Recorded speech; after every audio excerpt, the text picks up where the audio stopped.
Mbega umunsi iki gitondo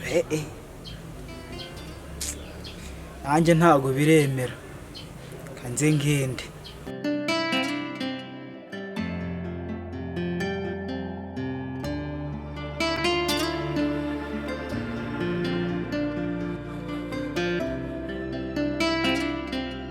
Shama mureke itondo uri kwitonganya inzira ni yasko yayizanye hano. Ase muvanye mw'iki gitondo byutse urukunshiraho ubu isumwako nteye. Waje guhagarara hano mu nzira abandi bari mu bitaro baragwaye none wowe urimo kwitonganya wagira ubwo wasaza.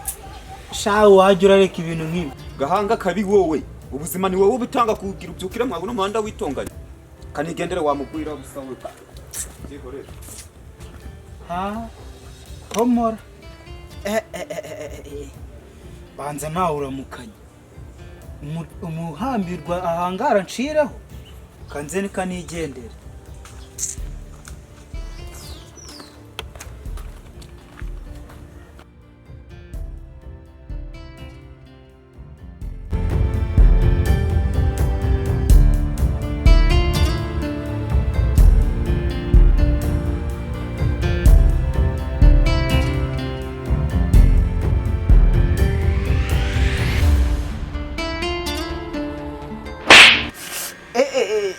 Esubu nkaho mpoye kimwe iki gitondo ko nkaho urwagarara mwugu umuhanda ukone na buri kintu nguhora sha nukuri mpoye ubusa wamavyi uko ibso nawe wamavyi nguhoye ubusa sha wandeka wamatotoro nguhoye ubusa ndeka ariko ye akomwa mbanzu no munsi babantu bakudutumye si wanjye turabura kubona ni wo mwiza gusumba abandi bose mwana mujye mureka ibintu nk'ibyo ariko mwari muje muratesha abantu umutwe mwe sha kanze muzambona ariko muzambona kanze muzambona.